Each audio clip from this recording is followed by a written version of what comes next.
Hey guys, welcome back. Tisha here, back for another big love review. Go ahead and do me a favor and hit the like button as we jump into this review. This episode really had me wondering, and I know I've said it before, if Barb ever really wanted this. Because we heard when Sarah before told her friend Heather that she feels like her mom only did this because of her father. And when I said it, I felt like, okay, maybe it was a Mary situation where she was in polygamy already. She was undecided on whether or not she would do it. And she did it because of Bill. But based on the way that her sister came in and the things that her sister has said, I now understand that Barb never was in polygamy, that she had knowledge of it. So her not being brought up in it to me means that the only people who truly were a part of this were Bill and Nikki. The other two wives were not. But let's go ahead and jump into it. So the episode begins with babies crying, them being naked, and a KFC bucket and Marge sitting on the couch while she is looking extremely depressed as she watches TV. I do not like the fact that we are seeing toddlers naked. I don't like it. I don't like seeing any part of baby's anatomies, especially because they actually show his private area. Now, they're not close up on it, but you can see it. And I feel like the creators of this show, with the climate even back then that we are in, kids being seen like that are a no-no for me because there's pervs all over the place. So something about it just made me cringe a little bit, but I quickly, just let it go. But I got to say it here because it was something that I noticed that did bother me. So the doorbell rings and Marge gets up to see that Lois is at her door. She lets her know, you got to pay the cab $40. And she's there with her tacky gifts in hand. I'm going to assume that she came back from a honeymoon with Frank or some type of trip with Frank because we're told that she went to Mexico. So Lois is over there at Barb's giving her a toad thing, the frog to put outside and other little trinkets that she was so excited that she bought because she talked to people now. And she talks about how good it was to be in Mexico, how it brought back memories of when her family hid out for a year because they were trying to stay hidden and avoid her father being arrested. Just another little thing there where it's a reminder that Lois has been through a lot. Right? So Lois took a taxi all the way over to Bill's house, I guess, because Wanda was in labor. Maybe she didn't have access to the phone. Maybe as soon as she got back, this was along the route. Like, I don't quite understand how she ended up taking a taxi over there and why she couldn't just pick up the phone and call him. So we find out that Bill and Roman are still going at it, right? As he and Lois head to the compound for the birth of Joey's son. Bill asks his mom for help infiltrating the UEB, and he lets her know that he has to do something because Roman blocked the sale of the land that he was going to use for the third store. And as a result of that, to him, now it's personal. She immediately tells him to drop it. She's like, drop it. Don't go don't go after him. Don't pursue it. Let it go. She says, I sat you down. I sat you down 6 years ago and I warned you.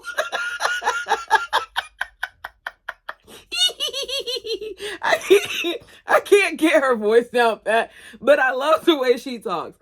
So she's like, I warned you 6 years ago before you married Nikki. And I told you, I don't want you to get into bed with that family. But you didn't listen. And he didn't because Bill very much so is a know-it-all. So she tells him, son, you're playing with fire on this. But because he says certain things, she helps him anyway, right? She ends up pointing out men that were around when his grandfather was prophet, and they may be of help. So he has to find someone that is going to get him information, which isn't an easy task because considering what their faith exists of, what their cult is, it's hard to find a man on the UEB that's not connected, related, has dealings, intermingled, something with Roman, or one of his wives that aren't connected or married to or siblings of Roman. So he once again pulls Joey in. I don't like that he always does this to Joey, especially because Joey is very much so actively involved. He lives there. He's on the compound. They have easy access to him. They don't have to drive an hour or two to see Joey. He's right there in their midst. So Joey goes to the library under the guise that he's trying to research his family's tree for his son, right? He's being watched off and on by Nikki's mom, and he ends up making a copy, but also sneaking out several documents. So Lois comes outside, sees them with the stuff, and is like, okay, through a process of elimination, these three are the ones that you may possibly be able to speak to. So they talk about it. They say which is which. They determine they're probably going to go for this one. We see Wanda in labor, and she is surrounded by Adeline, Nikki's mom, and other people. I believe she said her grandchildren. Let me know if I'm wrong. And as I'm seeing this, it just goes to show you how nosy Roman and his wives are, how heavily involved they are, how they have to be in the midst of everything. And it seems like these people cannot make any moves without them being present. So Lois tells Joey that she needs to get them out of there, like now. Lois, you can tell, doesn't trust them, and she shouldn't trust them. So I'm not sure what happened previously when it came to pregnancies and or birth, but it seems like Wanda has been pregnant before, because after the son is born, Lois is like, he's perfect, and she tells her son Joey he's going to live. This one's gonna live, implying that something else has happened. I really want them to tell us more about Joey, because I like Joey. I don't really like Bill. I like Joey. It's something I feel there. A lot of what Bill does, and it just some of his aspects reminds me of Cody.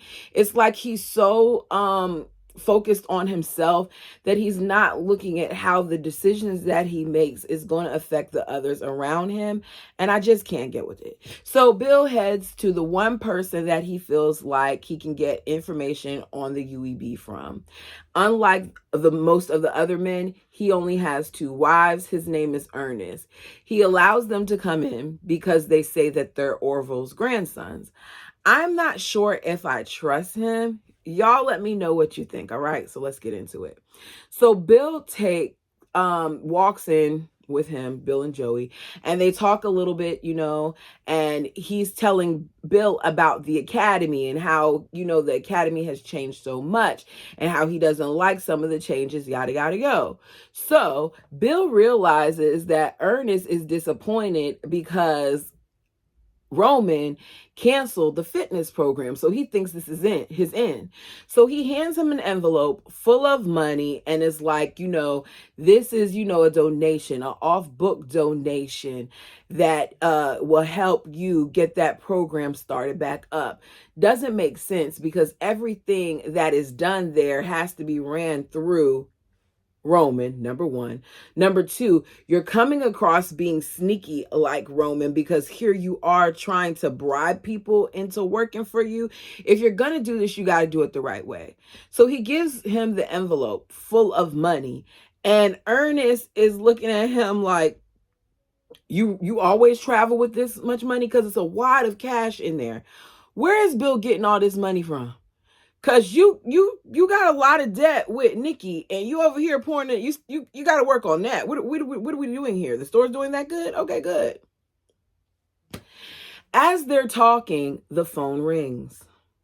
I knew right then and there that phone call was not good. I said to myself, that has to be Roman or one of his goons, because why is it that these people have a phone when all the other places on the compound, and I get that they're further out, but all the other places on the compound do not have phones in their home, but this one has a phone in their home. It's probably to keep track of things.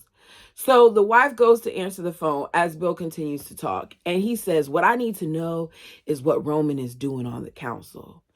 His wife comes back in, whispers something in Ernest's ear, who Ernest has in hearing aids, and at one point you see him like try to turn up the volume on it because he can't hear, but the wife is able to whisper in his ear and he hears that, right?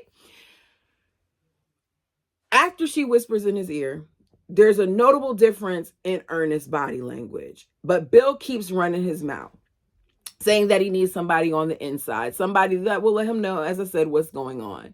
He's saying all of this, and he doesn't see that she took the phone and didn't put it back on the receiver. Instead, what she did was she laid it down like this so that the two ends of the ear and the mouth could be outward like this, so whomever was on the other end of the phone could hear this conversation, meaning she never hung up. So Ernest tells him, the man that you hope to harm is the one true prophet of the Holy Church. May the Lord forgive you for this trespass, as he tells him and Joey to leave. I said, damn. They have gotten themselves into trouble. This is not going to be good. This is going to be a problem because someone on the other end of that line heard this thing. As they're walking out, that is when they notice that the phone is off the receiver too. And Joey says she never hung up that phone. And he says, I'm so sorry, Joey. I got to get you back home. You think?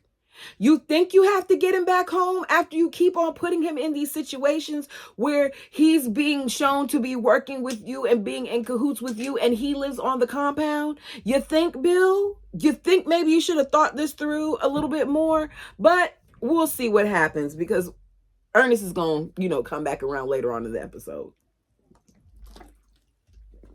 Teenie and Marge. How did I jump to Teenie and Marge right here? Y'all, I jumped all over the place in this. And I don't want to...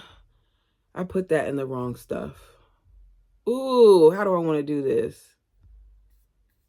See, this is what happens when you don't read over your notes. Okay, I'm going to jump there. And I'm going to try to scroll back up there later because that's too out of order. Okay, so Barb's sister. I absolutely hate Barb's sister, Cindy's approach. And I found myself relating to Barb in some ways about being concerned about the way your family would feel regarding your religious choices. Let me be clear. I am not, nor was ever in a situation like hers, but at one point I was a Seventh-day Adventist. They go to church on Saturdays. And then I became non-denominational. I go to church on Sunday, right? Caused a big issue with certain members of my family. And as a result of that, I got tired of talking about it because it always became a thing. Well, the Sabbath is on Saturdays and you know this and you know that and you're over there and da da da. And I got tired of hearing it to the point where I wasn't sharing certain things with my family because I didn't want to hear that. Right? They've changed. It's gotten a lot better. They may feel away. They don't let me know it. At least not as much. So the judgment from them kind of has her feeling like she's walking on eggshells from what I can gather out of their dynamic. So Barb gets a call from her sister who is in town. Teenie is on the phone because Teenie is answering the phone every single time it rings, to the point where I thought Teenie was in trouble, but she wasn't. We'll get into that later.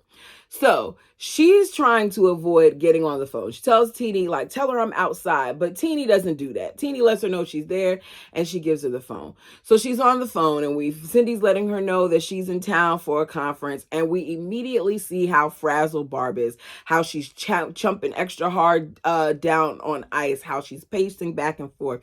She's uncomfortable. She says, can we meet downtown? Barb says yes. Barb gets off the phone, though, and doesn't tell Nikki the truth. She lies and says that, that was about a student-teacher conference. For Barb to be so opinionated about certain things, I need Barb to have a backbone, and I need her to be honest about the situation when it comes to Nikki. Because one thing that I've learned about Nikki, whether Nikki likes you or not, Nikki's going to hold you down when she needs to hold you down, number one. And number two, Nikki is very observant. So she's going to figure it out at some point. Nikki knows that she's lying, but she leaves it alone for now. So they discuss Teenie and her baptism and their plans, and Barb tries to delegate some of the responsibilities to Marge so that she can feel more included in the family. So Marge is responsible for washing and ironing Bill's whites, as well as purchasing Teenie's Bible. Marge looks irritated. She looks disconnected.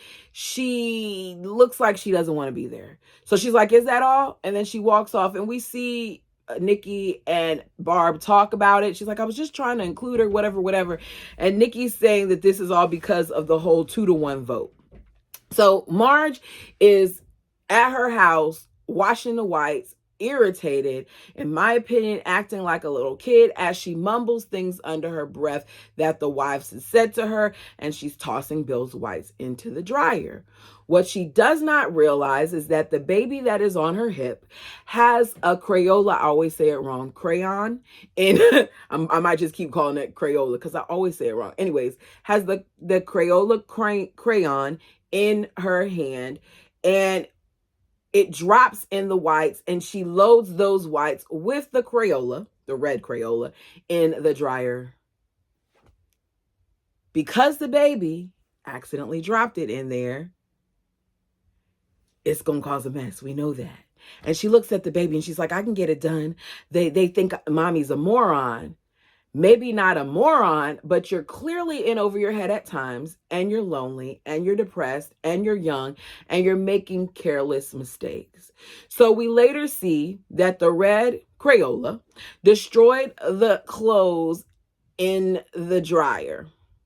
Like there's red all over parts of the dryer, and the clothes are jacked up too.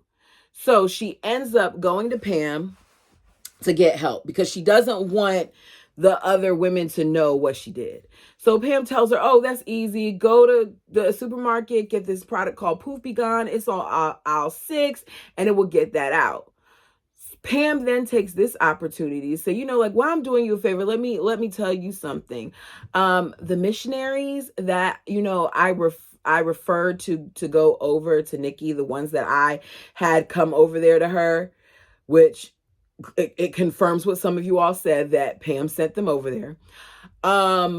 Those missionaries found out that Nikki is a polygamist, and I'm so appalled because, polygamists are like cockroaches, and I feel bad for her in one breath, but in the next breath, she says that I'm going to make mention to the neighborhood crime watch about her being a polygamist, because when they fight with each other, they have like kidnapping and all types of other things. And it's just terrible because she lives right here on our street. You're talking about Nikki like Nikki has done something to you, when at this point, all Nikki has done has mind her business, unlike you, Pam. Isn't it interesting how most of the time when people have a problem with something, it doesn't even truly affect them. It's just because they're butting their noses in something that really doesn't concern them. And what's even funnier is you're talking to Marge about this when she's a polygamist too. I just never have been the person who cares about things like that. Take us, for instance, right, fam?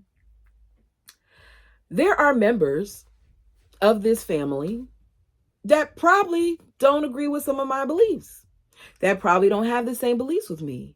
And guess what? We're still kind to each other, and we still care about each other, because at the end of the day, does it really matter? In my opinion, no. I've said it before. If we all led from a state of love, this world will be so much better of a place. So we later see Marge use the product, and she's spraying the product all over the clothes. what's done is done, hun.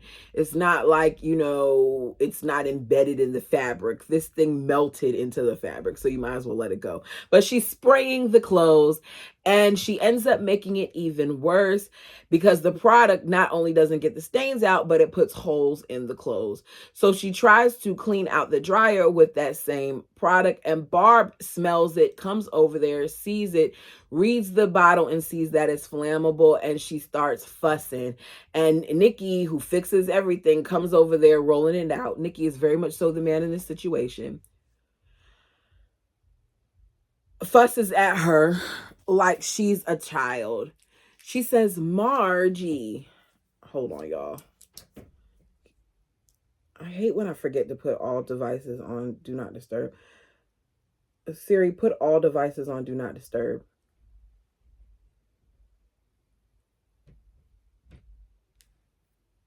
Because it comes across my notes and it drives me insane. Okay, back to this. So Nikki's like, I swear, worse than a child. You want equality, but you gotta earn it. She tried to kill us all, Barb. Really? Pardon my ignorance here, but if she's wiping it out of the dryer and she's not turning on the dryer, is it still considered flammable? Is it still really a problem? Now, I can see if she tossed the can in the dryer, but she was scrubbing the dryer. So is the problem the smell, or is it that you thought she was going to blow you up? We see Barb and Cindy meet at the restaurant. Cindy knows very little about Barb or her kids, and Barb seems to know very little about Cindy's. So we witness their version of catching up, where they're talking about their various kids and their accomplishments. Barb's sister Cindy, goodness gracious, I'm having a problem saying Cindy. Barb's sister Cindy is highly inappropriate with some of what she says. I am all for adoption, but when you make comments about Asians being known for being smart and that you've managed to get the accent out of her, you have me side-eyeing you. I didn't like it. I don't like that you're putting her in this box because of her nationality.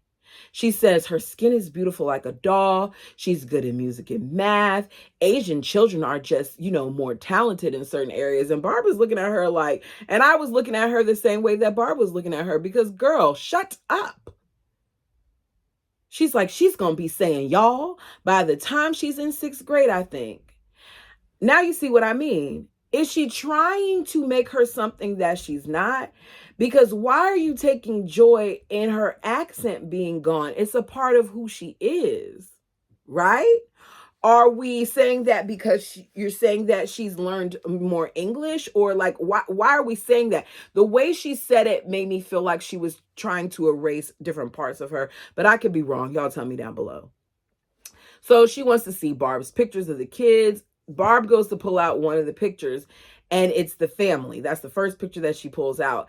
And she says, what's that? And she's like, it's the family, the whole family. And Cindy's facial expression alone told me, okay, she doesn't like this. So she tells her Teeny turned 8 and that Bill is going to baptize her in the backyard, and Cindy is not feeling it.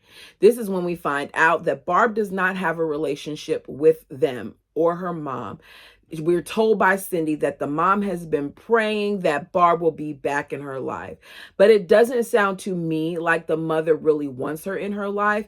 Your daughter almost died from cancer, and rather than you being grateful for surviving it, you basically shunned her and iced her out because she did not make the religious choices that you wanted her to.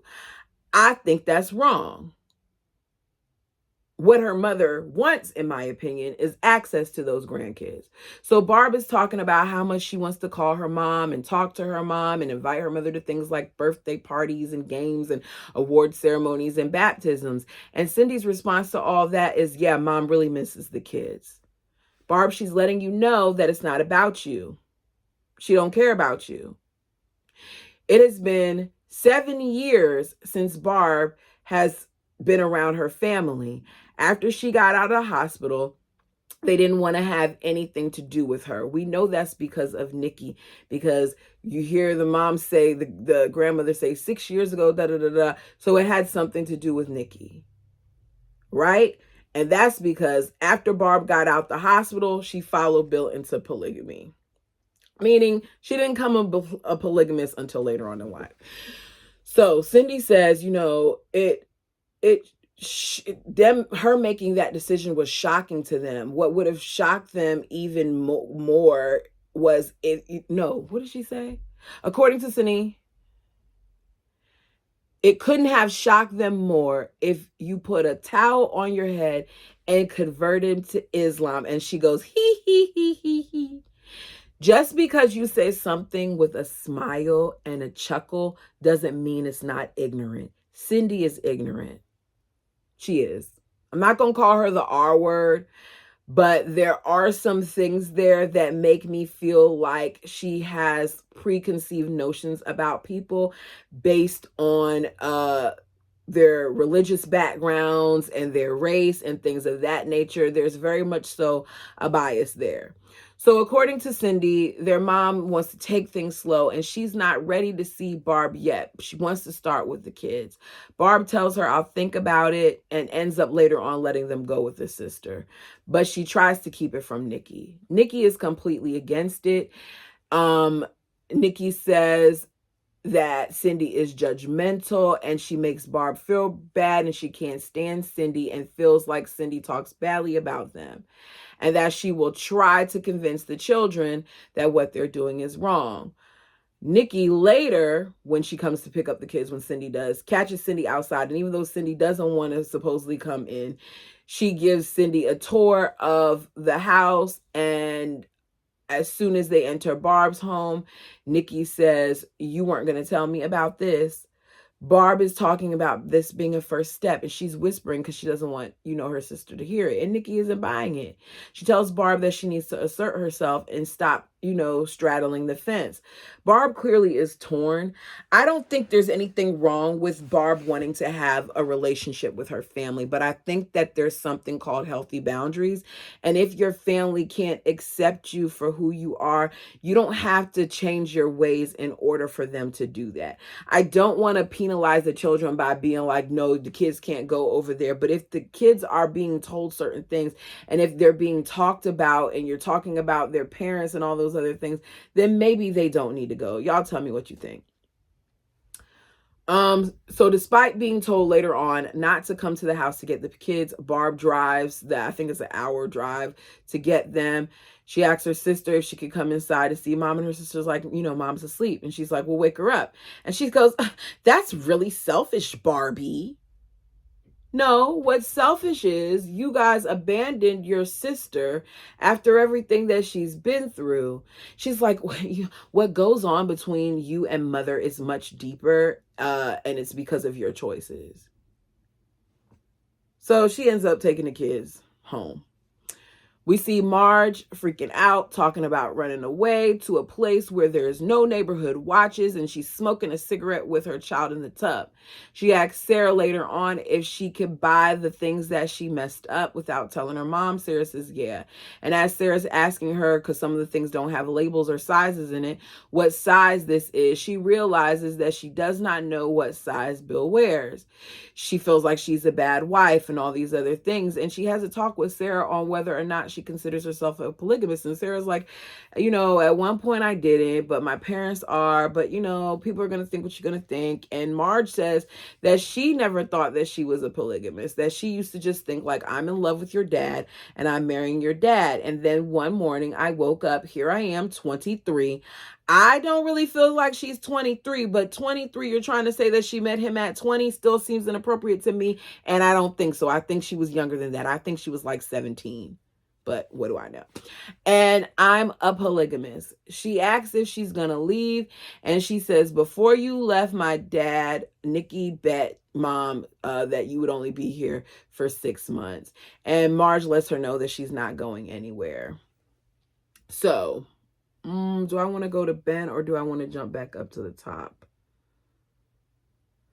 Let me jump back up to the top to that teeny thing before I forget. y'all, pardon me. Y'all know I don't edit. This is real life. Okay, Teenie and Marge. So Teenie has been monitoring the phone this entire time. Her teacher is on the phone and is trying to get Mrs. Hendricks on the phone.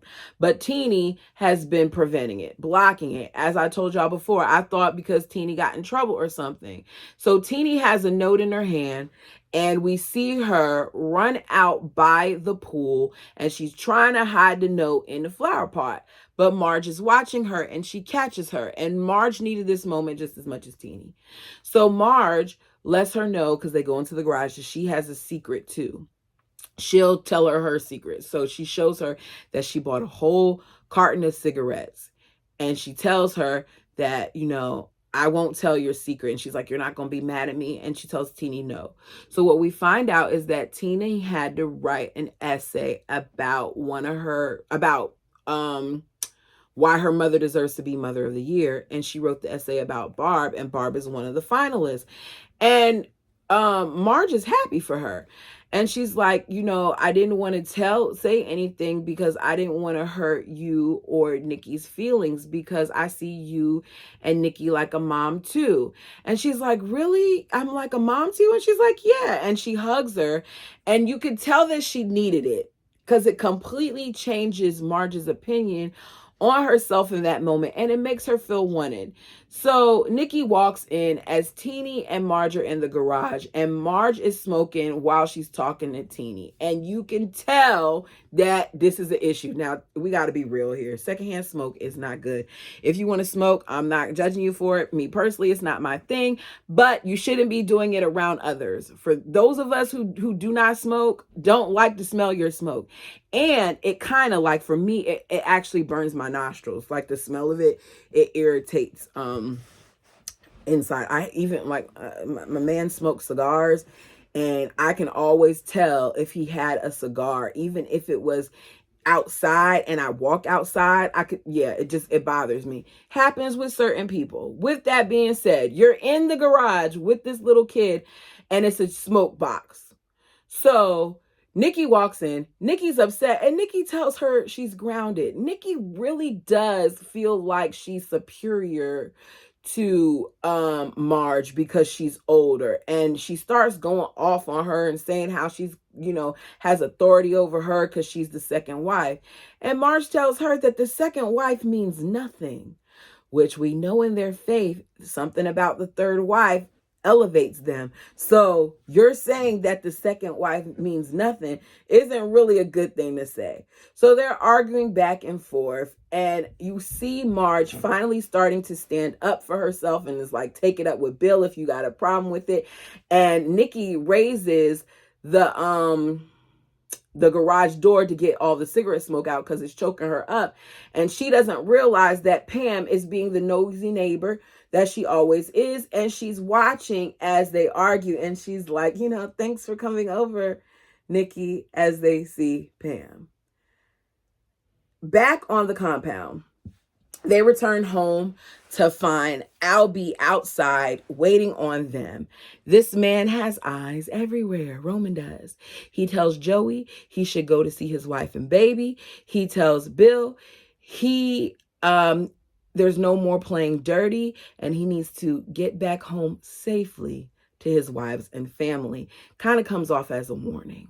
So later that night, Sarah runs in saying, there's a compound vehicle outside, a van outside from the compound. Bill goes out, and we see that it's Ernest and his two wives, and they've come to see Bill. I don't understand how everybody knows where this man lives. Part of me is happy to see Ernest because I feel like this could benefit Bill, but then part of me is leery of him. Y'all tell me what you think. So he says that after Bill left, he started thinking about Bill's grandfather, Orville, and that his grandfather, and Roman were in the vehicle with someone else when his grandfather died. In other words, he suspects foul play. So he lets Bill know that he'll help him, and he asks him if he can protect him. And Bill's like, yeah, I can protect him, but Bill can't protect himself. So he says he's a man of faith, and he's willing to risk a blood atonement for the truth. That means he's willing to unalive somebody if he has to. I think. Yeah, because don't they call blood atonement some of what we read in our book? Y'all remind me. I hope I'm not incorrect, but if I am, send me my gentle reminder in the comment section. So he says your heart knows, what you shouldn't trust, or you should trust. He then provides Bill with journals from his grandfather and tells him that, your grandfather saw something special in you, and he wasn't shy about that at all, meaning your grandfather was talking about you, which also shows why Roman has so many issues with Bill, because in his eyes, Bill is very much so his competition. Bill opens up the journal and there's a picture inside of him and his grandfather. And you could tell it means something to him. And he says, "Thank you. Thank you." Now, y'all tell me, do you guys trust Ernest? Let me know, because I wouldn't trust a single soul from the compound, because Roman is everywhere and he finds this way of finding out every move that you're making against you. And it would be foolish, in my opinion, to think that that may not come of this situation. But I really, really want to trust Ernest, especially because of the felt moment that they had with him giving him that journal. So y'all tell me, do you believe that he's going to work for him and he's going to be on his side? Yes or no? Because at this point, I'm hoping he is, and it's a we shall see. Okay, let me scroll back down to where I should have been.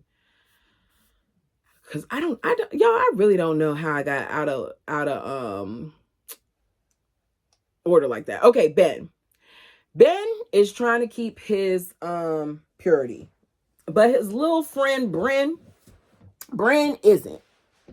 Bryn ain't trying to keep nothing, to the point where she starts ignoring his calls because he isn't trying to come inside. She's like, "You've been over here so many times.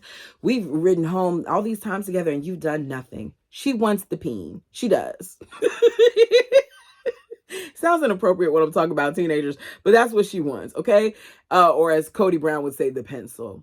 So at some point, she stops responding to his text messages. She's not answering the call. So he goes over there to talk to, her. And he talks to the mom first. And the mom's like, "You're a great guy."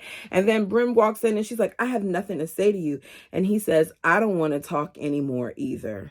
In other words, he's ready to have sex. The next thing you know, they do one little kiss. Then she says, "Close the shades." He closes them.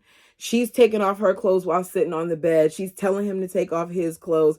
It's very much so like, I don't know. It's like, okay, we're doing this to say that we did it. I'm not even getting love here. I'm just getting, it wasn't even passion, because it was very dry, very, very dry.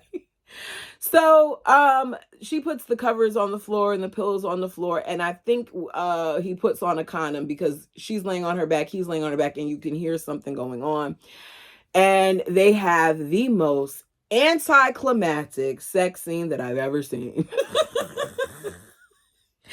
To the point where she says, "Did it happen?" And he's like, "I think he pumped 3 times." And at first she's like, "Don't go so fast, slow down." And he goes to slow down, but it's because he's done.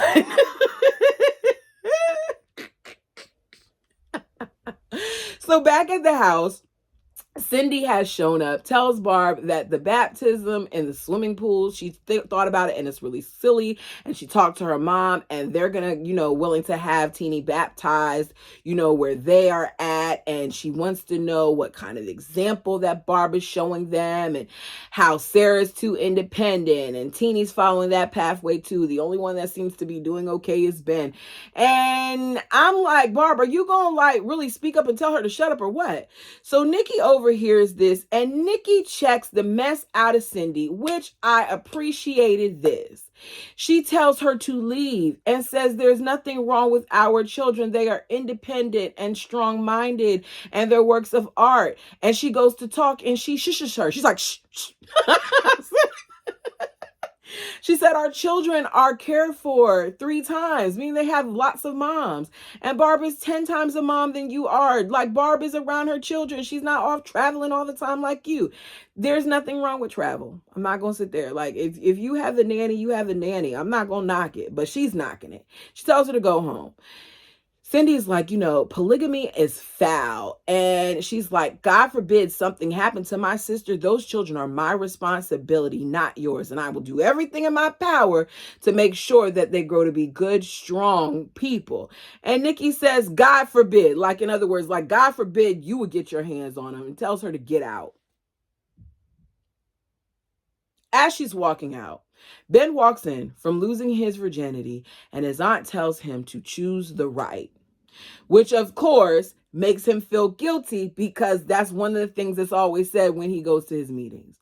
So Cindy leaves, and Nikki says, I can't stand by and watch someone hurt you. We see Marge looking on as all of this goes on, and Marge leaves and goes to Pam and tells her that she can't be friends with her because she's starting to understand the real her, and she just needs to be alone to do that. She says, I am who I am and you are who you are. In other words, if you knew who she was based on the things that you said, you wouldn't accept her. She tells Pam that I should have said it before, but Nikki is a good person. She's not a cockroach, and she wouldn't do anything to hurt her. She's like, I'm sorry if I led you to believe I would. She tells her goodbye and hugs her. And I said, okay, good job. Because you could just see a little shift there. So it's nighttime, right before the baptism. Barb tells Bill that they need to talk about the children, saying that if anything should ever happen, she doesn't want her kids to go to her sister anymore. She wants them to get the will and make sure that the kids would stay in the family with the wives. And Bill's very happy to hear it. We then see Teeny baptized and welcomed to the family. And as he welcomes her into the family, Marge jumps in the water and says she wants to be baptized as well. She says that when she first moved into the family, she thought she was just marrying Bill, but now she realizes that she's marrying her sisters. So this is something that we've heard before in other books like the Dargers, that you very much so are going to be working with one another, and you should be in like with the women that are going to be a part of your family, because it helps to have things run smoother. So she says, now I realizes that I'm marrying sisters, and she's real excited to say sisters. And she says, if, that's my choice and I'd make it all over again. I've made a lot of mistakes, but I will become a better person. And I want to be with you guys forever because I love you guys and I need you guys. And I never, ever want to not be a part of this family here or in heaven. And I'm ready. And he baptizes her. And as he's baptizing her, you see Nikki stretch out her hand to hold hands with Barb. It's a beautiful scene. You then see Marge as she floods Bill with kisses. We see Ben walk off because he regrets his choice. He opens up the window, gets on his knees, prays to God, saying he knows that he sinned. Please, Lord, I will follow your path and wherever you want me to go. If you tell me a prayer that will help me get back to my virtue, to my virginity, please, I need your help. And that's how it ends. So now I feel like we're going to see him struggle a little bit because of his choice. If you feel like you did wrong, ask him for forgiveness and keep it moving. But unfortunately, some people are going to beat themselves up about it. And I hope we don't see Ben beat himself up about it. Overall, I think that what Barb's family has done to her is wrong. I think that Barb needs to let them go for now. If they come around, they come around. If they don't, they don't. But she shouldn't have to suppress themselves for that. I think that this baptism kind of title is not just a symbolism for Teeny entering the family, but it also is things being new, like things starting over and fresh for Marge, because that is her renewal. Her going in the water and submerging herself is her way to be connected to the family more. So I'm interested to see what comes next. Didn't mean for this to be so long. If there's something that I forgot or I did not mention, feel free to put it down in the comment section below. Thank you guys so much for your time. like the video as it helps the channel. And if you've been here more than once, go ahead and hit that subscribe button. We're on the road to 2K, and I hope to get there sooner than later. Until next time.